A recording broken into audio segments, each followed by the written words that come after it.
viaje de sensaciones. Calidad en la experiencia.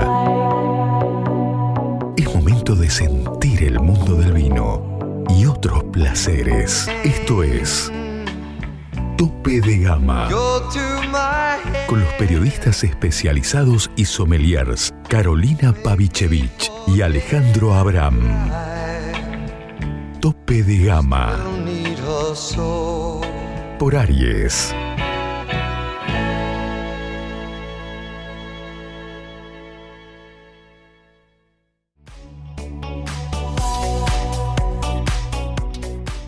Hoy nos acompaña Federico Moreira, socio fundador de Finca Agnello, una bodega que ha logrado capturar la esencia vibrante y ventosa de Mainqué en el Alto Valle de Río Negro. Lidera un proyecto que equilibra con maestría el rescate de una bodega histórica de 1927 y una propuesta enológica para consolidarse como un referente de la nueva Patagonia.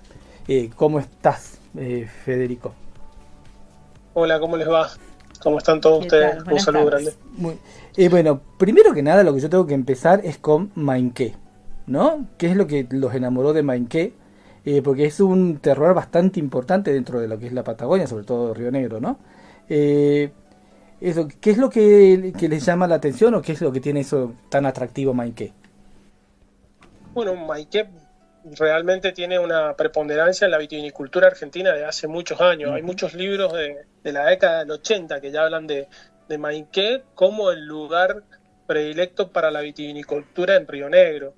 Entonces, por un lado nos entusiasmó un poco eso, por otro lado ya había algunos proyectos de relevancia en la zona y bueno, y también se dieron una serie de circunstancias que nos permitieron conseguir estas tierras, estas vides que tenemos en el proyecto, y la bodega, que es una bodega antigua, que bueno, tuvimos la suerte de poder conseguir y acceder a ese proyecto, y bueno, y eso nos consolidó y nos definió por ubicarnos en Mainqué.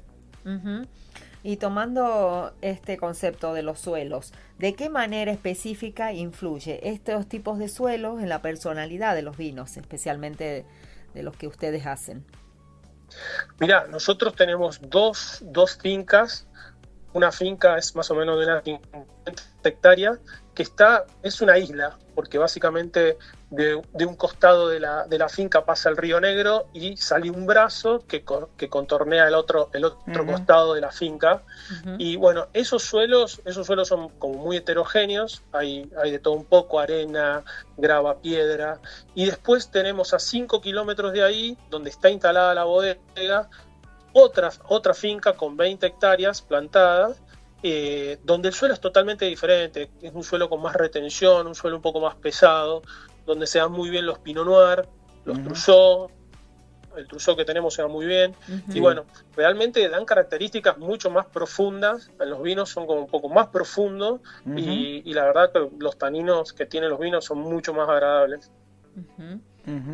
Bueno, la cepa emblema de la región es el Pinot Noir, ¿no? Eso no vamos a descubrir nada. ¿Cómo definís vos el perfil del Pinot Noir de Agnello frente al de otras zonas frías? ¿Frente? Al de otras zonas frías, ¿no? Porque digamos, no solo ya puede ser el Valle de Uco, puede ser Chubut. Sí. Mira, el Pinot Noir de Finca Agnello tiene, lo que yo noto es que tiene un gran balance, o sea, es un pinot que es realmente varietal, es muy frutado, es muy fácil de tomar, tiene muy buenos taninos, pero no termina siendo, o sea, tiene una acidez muy refrescante, cosa que a veces se exacerba más al sur, o también para el lado de Mendoza la parte de tanicidad cambia. Más al sur encontrás quizás una acidez un poquito más marcada, y para el lado de Mendoza encontrás un tanino un poco más presente. Es como que en esta región el balance que adquiere el Pinot Noir es realmente bastante equilibrado, y eso la gente lo nota, y eso nos da una plusvalía para con todo lo que es Pinot Noir y Chardonnay también. Chardonnay también anda muy bien. Contanos un poquito del Trousseau, que lo mencionaste recién. ¿Cómo se da? El Trousseau yo no lo había elaborado nunca hasta que llegué a Finca Agnello. La verdad que para mí fue toda una novedad. pero cada vez que lo elaboro siento que el Trousseau es un upgrade de Pinot Noir, y no me canso de decirlo, porque realmente uno prueba Pinot Noir elaborándose y dice, qué rico que está, qué bien que viene, pero prueba Trousseau y dice, che, esto está mejor todavía. Entonces como que, si bien nosotros tenemos un Trousseau que lo elaboramos de un modo más bien reserva, que tiene un paso por madera, que tiene un cierto grado de añejamiento en barrica, ya desde el comienzo, desde el principio, ya te muestra que va siendo un vino que tiene estructura, a pesar de su bajo color, porque es una variedad que tiene muy bajo color. Casi menos te diría que el Pinot Noir, menos color que Pinot Noir, que ya Pinot Noir es una variedad con bajo color. Y entonces vos vas encontrando que ya es algo que habla, que dice cosas interesantes, vos lo probás y es muy frutal al principio. Realmente yo considero que Trousseau es un upgrade de Pinot Noir, por lo menos acá en la zona, lo que se va viendo en la zona. Qué buena definición. ¿Me podés hablar de la producción de este varietal? Mira, en Argentina hay muy pocas hectáreas plantadas de Trousseau, también se la conoce como bastarda, es una variedad que Trousseau se le dice en Francia, pero para el lado de Portugal ya se la conocía como bastarda.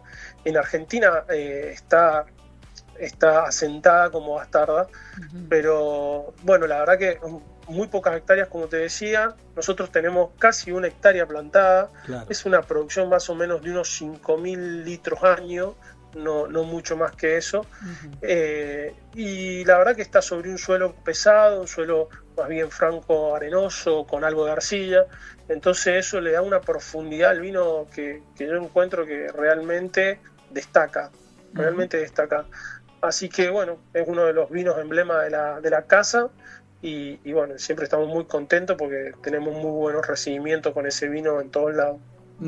Bueno, mirá, yo me quedo con el concepto ese de upgrade que dijiste. Específicamente, ¿por qué vos pensás que vos sentís en el caso de Agnello que es un upgrade sobre el Pinot Noir, siendo el Pinot Noir una cepa tan insignia de esa zona y específicamente de esa zona tan cercana a Mainqué? Bueno, yo en realidad lo que encuentro en el Trousseau cada año que lo elaboro es que los aromas son más delicados, son más finos, más elegantes. Y en el Pinot Noir siempre, obviamente que también da muy buenos aromas, pero siempre va a los frutados y a los típicos aromas de Pinot Noir, que están buenísimos y de gran intensidad. Pero cuando vos te trasladas a Trousseau, encontrás esos aromas como más elegantes, no tan exuberantes como en el Pinot Noir, sino que un poco más aplacados, lo cual lo hace mejor, le da un mejor balance. Y después te confunde, te llama la atención que esa estructura que tiene en la boca de un vino que parece que no la va a tener y la tiene una gran estructura, y después cuando lo probás es refrescante, tiene una acidez refrescante, entonces termina siendo una gran cosa, termina balanceándose entre la nariz, la boca, los taninos que son bajos. La verdad que termina siendo una cosa muy, muy interesante para probar. ¿Y qué filosofía guía el trabajo en viñedo en esta zona con características tan peculiares y tan difíciles de llevar? Mira, nuestros viñedos están rodeados de chacras de frutales, con lo cual acá la filosofía es muy, digamos, tradicional, por así decirlo. Si bien son varias hectáreas, pero nuestros viñedos están a la vera del río y rodeados de frutales, con lo cual las maduraciones son mucho más lentas, los cambios de temperatura son mucho más grandes en esta región que en otras, hay mucha amplitud térmica entre el día y la noche. Ahora, por ejemplo, estamos teniendo ya 10 grados en la noche y en las mañanas tenemos 28, 30 grados como todos en esta zona. Así que eso hace que, bueno, que los viñedos vayan madurando más paulatinamente y bueno, básicamente tratamos, por ejemplo en la línea Soil, tratamos de todo lo que son los Malbec de arena, los Malbec de piedra y los Malbec de grava, separarlos por terroir, elaborarlos en forma separada, y después cuando vamos a poner en botella el producto final, buscamos los mejores ejemplares para ponerlos en botella y que tenga una gran expresión el vino. Así que básicamente la filosofía va un poco por ese lado. Bueno, Yo le iba a hacer una pregunta más del Trousseau y es, en Río Negro es donde se hace más Trousseau, ¿no? Digo, vos estás en contacto con otros productores que hacen Trousseau, no sé, tipo Marcelo Mirás, por ejemplo, ¿no? Sí, por supuesto. supuesto. ¿Y qué es lo que van hablando al respecto? Si tienen, qué cosas se comentan, qué cosas, no sé, qué cosas surgen de esos diálogos. Mira, siempre cuando hablamos con Marcelo de todas estas cosas del Trousseau y en términos generales hablamos de lo que es la zona, porque él también está en Maiqué, ahí a 2 kilómetros de donde estamos nosotros. Siempre caemos en el punto de cosecha, ¿no? Uh-huh. Es como, si le das al punto de cosecha de cada variedad, realmente ya tenés un gran terreno ganado. Uh-huh. Entonces, como que siempre caemos en la misma charla. Ya sabemos que está muy buena la variedad, sabemos que tiene un gran potencial, y cuando decimos, che, ¿y qué es lo que hay que, el punto de cosecha? Hay que apuntarle a darle al punto de cosecha. Años anteriores lo hemos estado levantando quizás un poco más maduro, con 24 bricks, y hoy nos estamos corriendo un poquito más abajo, con 22 bricks, 23 bricks, cosa de encontrar más frescura todavía y más expresión varietal. Bueno, yo lo que te quería preguntar es de el Alto Valle en su momento fue la capital del Merlot argentino, por decirlo de alguna manera, ¿no? ¿Vos crees que en este momento el Merlot está teniendo un renacer en la zona? Con productores como vos, ¿no? Claramente. Mira, sí, yo te soy sincero, yo soy un enamorado del Merlot de Maiqué. Si hay un varietal que a mí me encanta, porque realmente me gusta, vos lo probás y te encontrás con unas expresiones piracínicas, suave, frutada, es súper completo el Merlot de la zona. A mí me encanta, pero comercialmente no es una variedad que la gente la elija. Pero realmente, a ver, si vamos para el lado de Europa, grandes vinos de Burdeos llevan mucho Merlot. Sí, claro. Llevan mucho Merlot. Capaz que no te lo dicen, capaz que sí, pero realmente el Merlot, y acá en Patagonia, en esta zona de Maiqué, realmente da unos Merlot que son excepcionales, con un perfil especiado, más que de pimiento, sino que son especies las que encontrás con algo de fruta y tienen una estructura y unos taninos que son fantásticos. Los he cosechado verdes con 12 grados, los he cosechado un poco más maduros con 13 grados de alcohol, con 14 grados y hasta con 14,50. Y en toda su maduración, en toda la ventana de cosecha que tenés para levantarlo, te encontrás con cosas interesantes. Entonces, nosotros tenemos mucho Merlot y nos va muy bien con el Merlot, pero insisto, comercialmente la gente muchas veces no lo elige. Sí, una lástima. Y Federico, ¿cuál dirías que es el vino que mejor representa la esencia de Finca Agnello? Y hoy el Pinot Noir. El Pinot Noir, sinceramente, hoy considero que nos representa muy bien. Muchos mercados se lo están... O sea, imagínate, nosotros estamos exportando Pinot Noir a Francia, cosa que no es fácil, o sea, está muy bien catalogado, tanto a nivel nacional como a nivel internacional, y tenemos una relación calidad-precio que realmente es muy, muy buena.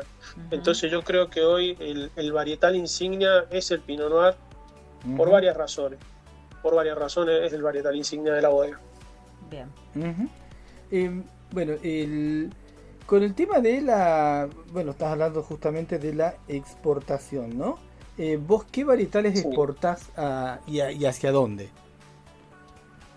Mira, nosotros exportamos Chardonnay, Pinot Noir, Malbec, Merlot, o sea, exportamos todas nuestras líneas, y los principales mercados son Brasil, Estados Unidos, Europa, bueno, en Europa Francia, tenemos Inglaterra también, así que estamos desarrollando algo por el lado de la India, estamos desarrollando algo por el lado de Asia también, pero bueno, hoy los principales mercados son esos. Para alguien que se acerca por primera vez, ¿no?, a probar los vinos de Finca Agnello, ¿con qué vino podría empezar y por qué? Mira, realmente para empezar... podría ser un Chardonnay o un blanco de Pinot. Tenemos un blanco de Pinot que también es muy novedoso y a la gente le crea mucha curiosidad. Está muy bueno. Los blancos normalmente y en términos generales son más sencillos que los tintos en cuanto a la degustación, en cuanto a que no requieren demasiado conocimiento. Y después los tintos suman la parte tánica, que bueno, por ahí a uno le puede gustar más de una forma, a otro de otra forma, pero sería como una escala de blancos. También tenemos rosados, un rosado de Red Globe, que es una variedad de mesa, algo bastante atípico en el mercado. Después podrían subir al Pinot Noir, ya como para empezar con un tinto, y ahí sí podríamos pasar al Malbec y a un Merlot. Pero la gama es bastante amplia. Claro. Y para empezar siempre preferentemente un blanco y después vamos subiendo. Bueno, ¿hay algún varietal que a vos te haya sorprendido por cómo se adaptó al terroir y que no lo tenías en los planes? Mira, un varietal, a mí me llamó mucho la atención el Cabernet Franc. Cabernet Franc en la zona se está adaptando muy bien. Hay mucho potencial mucho potencial en la zona, y aparte comercialmente es un varietal que cada vez se acepta más y la gente cada vez gusta más de tomarse un Cabernet Franc. Así que creo que a futuro puede ser algo para desarrollar, algo que puede venir también de nuestro lado, por el lado de la bodega estamos desarrollando algo. Así que bueno, creo que ese ha sido un varietal que por ahí no esperaba que se diera de esa forma. Después hay otros varietales, una consulta, y esto lo digo quizás hasta desde una ignorancia, ¿no? Pero yo por ahí mucho, de la misma manera que asocio Patagonia a Pinot Noir, yo la asocio también a varietales como el Riesling o el Gewürztraminer, ¿no? Digo, ¿por qué no hay tanto Riesling Gewürztraminer en esa zona como si la hay más al sur? ¿Y por qué motivos es como que se deciden no ni siquiera intentarlo? Había, mejor dicho, pero bueno, en el caso de Riesling sí hay, se sigue haciendo. Riesling Semillón, eso se sigue haciendo. De hecho, hay otras bodegas que lo tienen en su portfolio de productos y andan muy bien y tienen muy buena aceptación. Lo demás que no se ha desarrollado, quizás por una cuestión más comercial, no porque no se vaya a dar, pero quizás hoy las bodegas, por lo menos las que yo tengo a mi alrededor ahí, están más enfocadas en lo que son tintos tipo Borgoña, o bueno, también algo y mucho Malbec, pero no porque no se venda, sino porque no se desarrolla, tarda en desarrollarse. Claro, yo lo pensaba por el tema de Gewürztraminer, que es quizás más relacionado con Chubut, si se puede decir. Por eso te preguntaba. También, sí, también te encontrás como con una limitante. Si vos probás algunos Gewürztraminer internacionales de Alemania o de alguna otra parte del mundo, la verdad que son pesos pesados. O sea, te cuesta llegar quizás a una expresión varietal de ese tipo. Yo he probado algunos neozelandeses y la verdad que en Argentina no probé nunca nada como eso. Pero bueno, o sea, hay que ver. Bueno, yo te voy a hacer una pregunta sobre el tema de los terruños y esta tendencia también que hay, porque hay como un viraje hacia lo silvestre, ¿no? Se habla de un viraje justamente hacia lo silvestre del terruño. ¿Y en qué se traduce eso en el día a día? Por ejemplo, en prácticas de podas, o en no usar ciertos herbicidas, en dejar que la naturaleza guíe el camino. ¿Cómo lo ves a este tema? Mira, yo lo veo muy bien. La verdad que me parece bastante respetable en el sentido de lo natural. A veces, más que buscarlo, es una necesidad, porque se genera una competencia sana entre algunas variedades, digamos, y a mí me parece que va muy bien me refiero al hecho de que no aplicar tanto herbicida, que hay maleza buena y maleza mala. La maleza buena me parece que está bueno que existe y le ayuda a la planta Ujú. y le permite una maduración más paulatina porque le frena un poco el calor del suelo. Entonces, en ese sentido creo que va muy bien de que esté, de que exista y que permanezca. Ujú. Pero no siempre se da. No Ujú. siempre se da. Incluso muchas veces también si la maleza está bien alta, hasta te ayuda con riesgo de helada y te permite cuidar un poco más el racimo o la planta, pero no siempre se da de esa forma. Entonces, por mi parte, yo considero que está bueno siempre y cuando sea de la buena. Bien. Ujú. Bueno, vos en la finca, en Mainqué, en la finca conviven, por un lado, lechos de río, ¿no? Antiguos lechos de río con zonas más altas, ¿no? ¿Cómo mapean las fincas para decidir qué va a las líneas más jóvenes y qué va a las líneas de guarda? Bueno, en realidad eso lo hemos mapeado con el correr de las elaboraciones. Ajá. Durante muchas elaboraciones ya hemos detectado o hemos visto que determinados cuarteles Ujú. de Merlot, de Malbec, dan determinada uva o determinada característica de uva.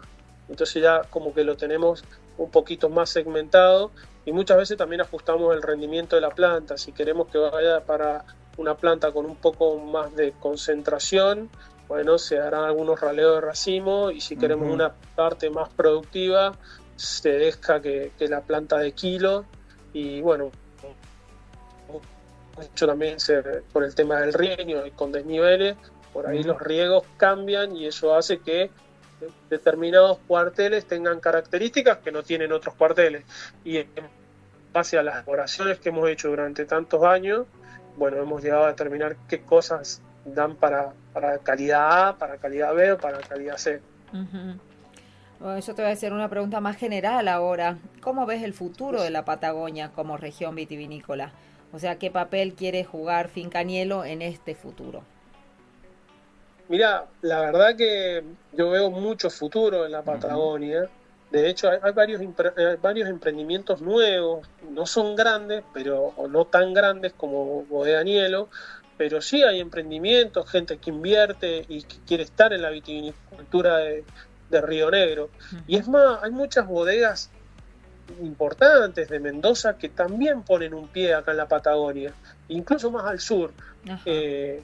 Entonces ya te das cuenta de que hay un interés por la zona, Ujú. hay una diferencia de calidad, ellos todos encontramos en ciertas variedades, como el Pinot Noir, por ejemplo, que encontramos mejor expresión varietal en la Patagonia que en otras regiones del país, con lo cual sí, hay un potencial grande, aparte que no tenemos tanto problema del agua como Ujú. otras regiones del país. Hay regiones del país que están muy condicionadas por el tema del agua. Ujú. Acá, gracias a Dios, todavía tenemos disponibilidad y podemos hacer usufructo del agua conscientemente. Claro. Así que en ese sentido hay mucho potencial en la Patagonia para seguir creciendo con la vitivinicultura. Bueno, yo respecto a la marca Patagonia te voy a hacer dos preguntas en realidad. Una es si sienten que el paraguas de la marca Patagonia engloba a cosas muy diferentes, hasta demasiado diferentes, porque por ahí no es lo mismo, no sé, algo extremo sur en Chubut que las partes más cálidas de Neuquén, pienso, ¿no? Y por un lado eso, y por otro lado, ¿cómo es a ver, si el consumidor extranjero entiende la marca Patagonia tan al toque, hay que explicarla más? En realidad, el consumidor extranjero, cuando le dicen marca Patagonia, él está imaginando más al sur todavía. Claro. Pero bueno, o sea, los oasis vitivinícolas están en los más importantes, digamos, los más Sí. grandes, por así decirlo, están en esta región del valle, del Alto Valle. Ujú. Pero bueno, eso yo no se lo puedo cambiar al consumidor. No, Lo que claro. sí, él encuentra un valor agregado cuando uno le dice Patagonia. Ujú. Entonces eso a nosotros nos ayuda un montón. Después, sobre qué paraguas cae, la verdad que no hay mucha diferencia. O sea, el paraguas no es tan grande, porque como te decía recién, la mayoría de los emprendimientos Sí. están sobre el Alto Valle y todo, digamos, esta parte de acá del valle, con lo cual, o sea, Hay más proyectos, sí, por supuesto, son grandes y algunos son un poquito grandes y otros un poco más chicos, pero no son tanto, quizás pensando más al sur, pero creo que el paraguas se achica cuando vos ves que el volumen de la producción de Patagonia sale más o menos de la misma región. Me quedé pensando en este Black de Noir que recién mencionaste, ¿no? Blanco de Pinot. Y, sí. ¿Y qué les inspiró para elaborarlo? ¿Cómo lograron ese perfil tan distinto, ¿no? que tienen? Mira, en realidad fue una ocurrencia mía, porque yo venía de elaborar espumantes en otra bodega y la verdad que siempre me gustaban las bases de espumante. Sí. Me gustaban mucho las bases de espumante y cuando llegué acá tuve la intención de hacer una base de espumante, pero realmente quedó muy buena como vino. Y bueno, y a partir de ahí empezamos a lanzarlo al mercado, la gente lo empezó a demandar y ya no pudimos parar. Pero esa fue una historia que arrancó allá en el 2014, 2015, con una intención de hacer una base de Pinot Noir, que terminó transformándose en un vino que la gente, la verdad que no paramos nunca de elaborarlo después. Claro, ¿y qué producción tienen actualmente? Y estamos aproximadamente en 20.000 litros por año de blanco de Pinot Noir. Ustedes en la bodega han aportado por el uso del concreto, ¿no? Nosotros tuvimos, o sea, el proyecto, la antigua bodega contaba contaba con piletas de mampostería. Por suerte son piletas chicas de 10.000 litros, con lo cual es fantástico el tamaño y la mampostería en ese sentido es fantástico porque te permite tener menos inercia térmica con el resto de la bodega y nos permite, digamos, tener fraccionados todos los varietales. O sea, en esta pileta Malbec, en la que sigue Merlot, en la otra Malbec del otro cuartel, pero sí, tenemos mampostería y aparte también tenemos tanques de acero inoxidable. ¿Qué es lo que le aporta cada uno de los materiales al Pinot Noir, al Merlot, al Malbec, al varietal? ¿Cómo deciden cuál le va bien a cuál? No, casi te diría que el tema de los materiales de las vasijas, ya sea de inoxidable o de concreto, está más, digamos, relacionado con el tema de temperaturas, de inercia térmica, donde vos, en el caso del acero inoxidable, tenés más pérdida de frío, con lo cual tenés que estar, digamos, más atento a los cambios de temperatura durante las fermentaciones, sobre todo, y en las piletas no, en las piletas no hay tanto intercambio de frío con el medio ambiente, con lo cual son más fáciles, como más constantes en la temperatura, te permite regularlas más fácil. Y bueno, pero no es que le aporta a la variedad en sí, sino que te permite tener una dinámica de fermentación más estable. Y eso hace a la calidad del producto. Cuando vos tenés fermentaciones que varían o que tienen picos de temperatura, que se te van a 28 grados, 27 grados y después lo tenés que bajar hasta 20, eso no estresa mucho la levadura y muchas veces no termina dando el perfil que uno busca. Pero cuando vos tenés una temperatura de fermentación 24 grados en el caso de los tintos, pongamos más o menos 2 grados, que es lo que te permite manejar bien el caso de la mampostería, las fermentaciones son mucho más delicadas, los aromas son mucho más refinados, la verdad que la cosa cambia. Yo te quería preguntar si ustedes tienen viñas antiguas. Nosotros tenemos viñas muy antiguas. Muy antiguas, 1932 sí. Más o menos, ¿no? 1947. Sí, exactamente. El Trousseau, por lo menos en el censo viñedo, figura plantado en 1932. Y en el caso de un Malbec, que tenemos también unas 4 hectáreas, que está plantado en el 1947. La verdad que... diga. Sí, ¿no? Eso te iba a preguntar. ¿Qué significa para ustedes ser los guardianes de estas reliquias vivas? La verdad es que es realmente muy lindo cuando uno elabora ese Malbec bueno, el Trousseau ya les comenté, así que no los quiero cansar con eso, pero en el caso del Malbec, uno ve el racimo y ve un racimo chiquito, un racimo como que la planta sigue dando fruto, como diciendo, bueno, te doy un poco más, pero el vino que se obtiene de ahí es un vino muy serio, es un vino que realmente uno lo prueba y denota una confitura negra que no es exuberante, porque cuando el aroma está exacerbado, el vino pierde fineza. Entonces, ese Malbec, uno parece que no va a dar nada, y cuando el vino final obtenido es un manjar.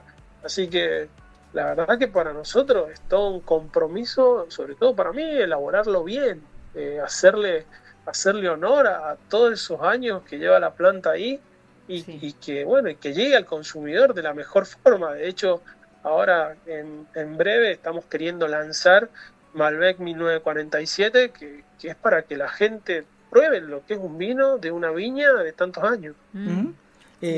Contanos si querés agregar algo del Trousseau, no hay ningún problema para que lo agregues, ¿no?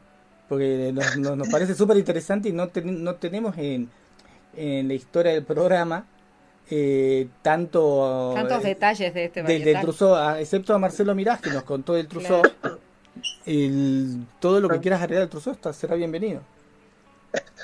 No, bueno, en el caso, Marcelo tiene Trousseau joven, si mal no recuerdo, y nosotros lo elaboramos más, con crianza en madera, con lo cual son dos Trousseau de un perfil totalmente distinto. Yo lo que encuentro de curioso es que cuando yo estudiaba enología, muchas descripciones de algunos vinos decían, no, olor a trufa negra, y uno, viste, muchas veces se queda con la duda, ¿qué olor es este? Y con los años me he dado cuenta que el Trousseau hoy realmente tiene esa característica terrosa de trufa negra. Cuando hablo de trufa negra hablo del hongo, ¿no? Claro. Se recoge de la tierra, ¿viste? Que tiene esos aromas que son bien terrosos. Bueno, nos estamos encontrando con cosas de ese tipo en el Trousseau Agnello. Por ejemplo, en la añada 22 nos encontrábamos con cosas así. Ahora estamos próximos a fraccionar un nuevo lote, con lo cual también lo estoy probando en la bodega y me encuentro con cosas así. Y la verdad que son cosas raras, pero a la vez interesantes y poco habituales, con lo cual de repente te encontrás con que esto está bueno, te llama la atención, te pone curioso. La verdad que es una cosa, digamos, ¿cómo se dice?, excepcional. Vos la descripción que das me hace acordar a los momentos de estudiante de sommeliería que nos decían del sotobosque. Yo te estaba por decir exactamente lo mismo. Porque cuando estaba hablando con vos, yo escuchaba decir sotobosque. Yo digo, ¿qué es el olor a sotobosque? No, mira, justo los dos. Bueno. Yo lo que quería consultar, bueno, también ustedes tienen el Chardonnay de la zona, ¿no? Y en Mainqué tienen una enorme guarda, ¿no? Tienen una gran guarda.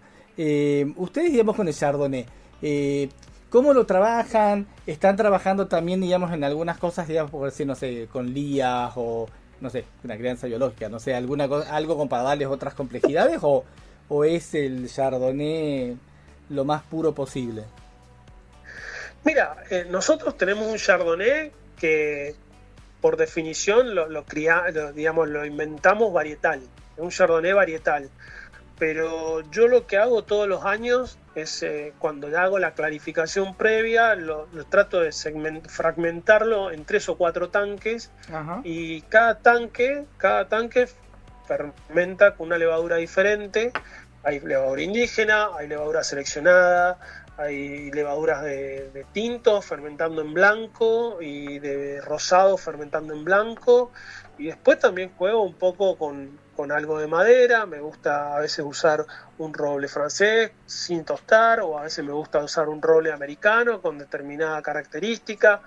Y voy por ahí. Y en realidad lo que yo busco obtener al final, cuando lo pongo en botella, es un Chardonnay varietal con algo de madera que denote un estilo medio californiano. Y la verdad que nos va bien. Buenísimo. Va muy bien, ha tenido mucha aceptación ese estilo.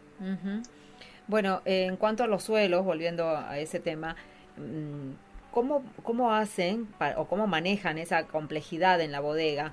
Porque, bueno, sabemos que un suelo se expresa por separado y lo ensamblan para buscar cierta complejidad, ¿no? Es decir, ustedes tienen un mismo varietal y lo cosechan en 3 momentos distintos, por decirte un ejemplo. ¿Cómo es el manejo tan complejo de todo eso? Y la verdad que en ese sentido estamos todo el día comunicados con el encargado de la finca, porque sí, nos pasa eso. Yo el Pinot Noir, por ejemplo, esta temporada lo he levantado casi en 3 etapas. Ajá. Lo levanté con 11 grados y medio, levanté con 12 grados y levanté con 13 grados. Uh-huh. Y la verdad que estoy obteniendo cosas diferentes en los 3. Por empezar, me ha llamado mucho la atención esta temporada. Los colores están por encima de lo habitual. Ajá. No sé si eso está muy bueno o no, pero bueno, vamos a ver qué pasa. Todavía falta que pase el invierno y hay que ver cómo se estabiliza el color. Pero en definitiva, si vos me preguntás cómo hacemos, básicamente es el cuartel 1 se cosecha hoy, el cuartel 2 la mitad se cosecha hoy, la mitad se cosecha más adelante, y dependiendo del terroir, porque es cierto lo que decís, sí. Todo lo que está sobre piedra, sobre todo en la finca que está al lado del río, lo que está sobre piedra normalmente madura más rápido que lo que está del lado de las chacras. Claro. Entonces, en ese sentido, muchas veces vos le decís, che, cosechá hasta la mitad del cuartel o hasta 3/4 del cuartel, el resto dejalo. Claro. Y así vamos tratando de... Lo bueno es que nosotros, bueno, tenemos una cuadrilla este año de 40 personas cosechando y hoy nos podemos dar ese lujo. Otros años no hemos tenido esa suerte, o no tenemos tanta gente, pero básicamente es así. Uno llega la uva a la bodega, la muele y ya vas craneando, ya vas pensando qué cosas nuevas o qué virtudes te puede aportar ese momento de cosecha y vas estimando los litros para que más o menos te cuadre después con el corte que pensás o que querés hacer. Y bueno, con esas determinadas características, lo que se cosechó con 11 grados y medio, la verdad que tiene un componente de raspón que deja marca, claro. Que te marca.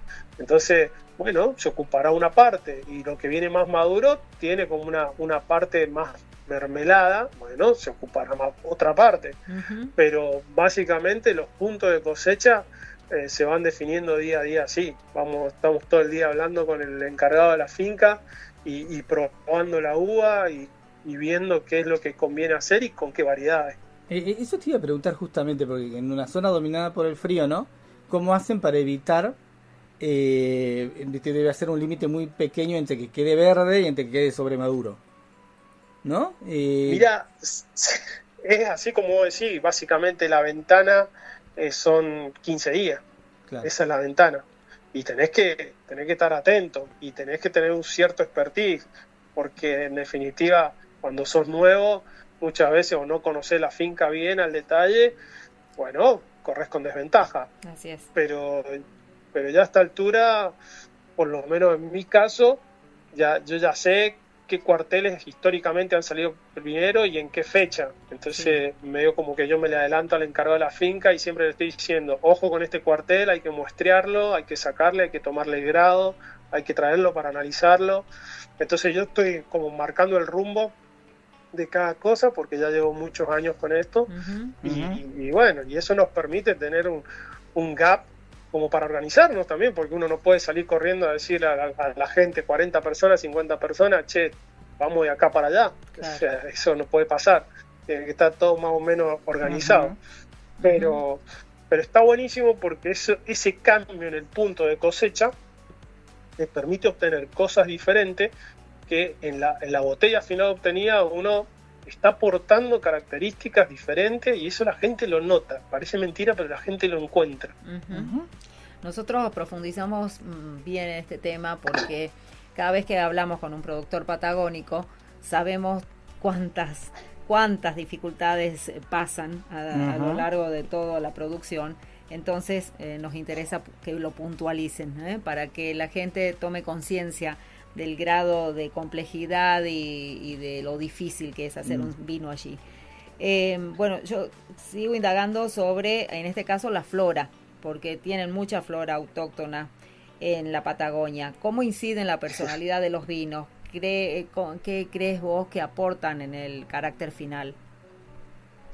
Mira, yo lo que más encuentro es esto que te comentaba más temprano, de esa madurez, esa maduración más paulatina. Uh-huh.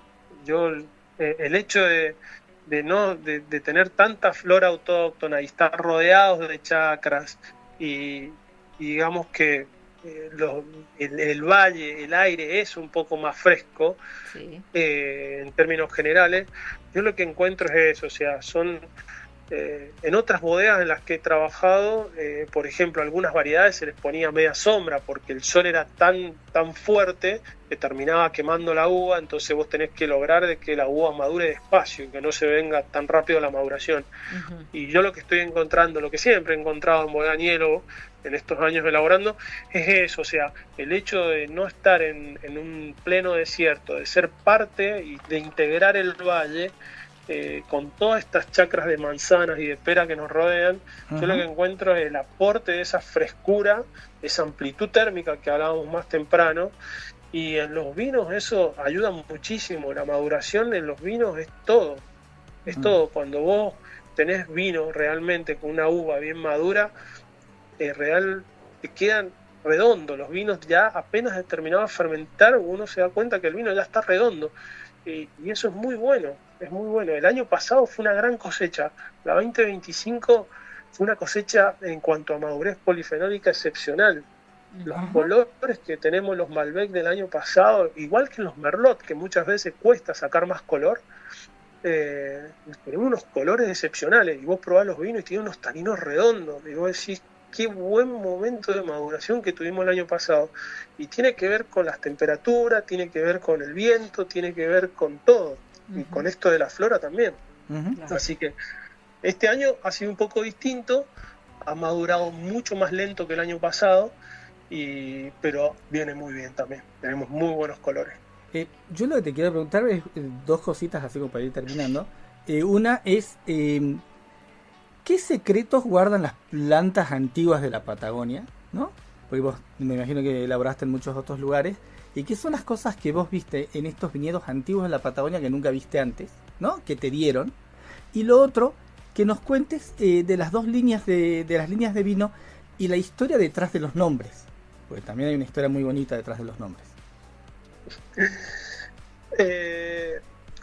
La verdad que, bueno, en la Patagonia, como en todos lados, ¿no?, de vitivinícolas, se va haciendo reconversión de plantas, y por ahí los nuevos clones, las nuevas variedades, están muy buenos, pero yo lo que veo es que las plantas antiguas de acá de la Patagonia dan vinos más profundos, o sea, son vinos realmente no son tan exuberantes, quizás como, no sé, el Pinot Noir del clon 777, súper frutal, divino, muy prolijito.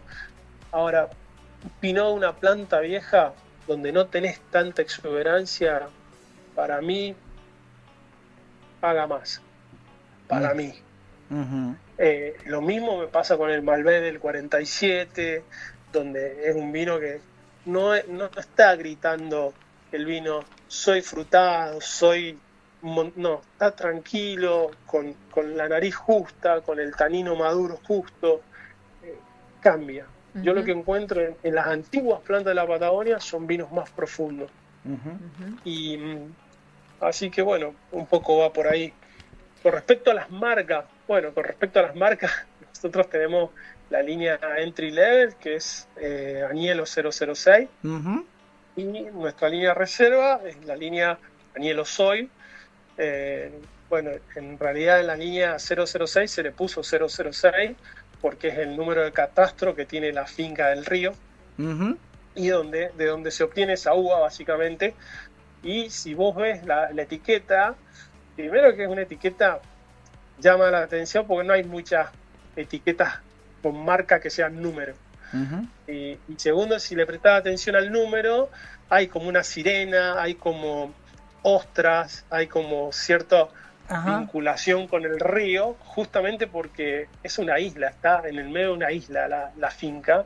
Y bueno, y vos si vienen a la Patagonia y van a Finca Agnello, muchas veces se hacen eventos al lado del río, en aquella finca, y vos metés los pies al río y ves las ostras ahí, los pedacitos de ostras ahí en el río. Entonces está todo vinculado con eso, con esa historia, por lo menos la línea 006. Y después la línea Agnello Soy Reserva, eso está más vinculado a los suelos. Como tenemos Malbec y Merlot principalmente, y también Pinot, y como esos 3 varietales los tenemos plantados en distintos suelos, ya sea en la finca del río como en la finca de la bodega, con suelos totalmente distintos, el Agnello, el Soil es el blend de suelos. Entonces ponemos algún componente de arena, algún componente de grava, algún componente de arcilla, y vamos jugando con eso. Por eso decimos que esas son como la historia de las marcas. Hermoso. Bueno, yo también para terminar, una pregunta personal. ¿Cómo describirías tu estilo como enólogo? Mirá, por supuesto que mi estilo va cambiando un poco con los años, ¿no? Uno no siempre elabora de la misma forma, pero me gustan los estilos modernos. Me gusta, por lo menos hasta acá, me gustan los estilos más modernos, donde hay una expresión de la varietalidad, y donde la madera básicamente está ahí para acompañar. Después me he llevado muy gratas sorpresas con vinos con mucha crianza, bien cuidados, como fue el caso del Trousseau en algún momento, donde uno guiándolo, pasándolo ya a un aroma terciario, principalmente aromas terciarios de la crianza, empiezan a aparecer estos aromas que mencionábamos, que la verdad que terminan siendo muy interesantes y como que a uno le muestran otra faceta de los vinos. Realmente, pero principalmente me considero un enólogo que le gusta o que trata de hacer vinos con un estilo moderno, para gente joven o no, sí, principalmente gente de mi edad, que ya estoy en el torno a los 40. Así que voy un poco más por ahí.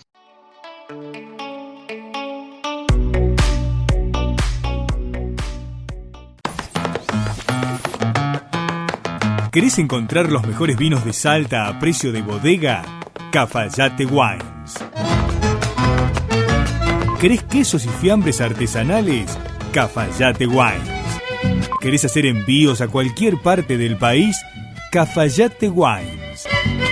¿Querés productos regionales gourmet, escabeches y salsas deshidratadas con ingredientes autóctonos? Por supuesto, Cafayate Wines. En Caseros, esquina de Anfunes, frente a la Iglesia San Francisco.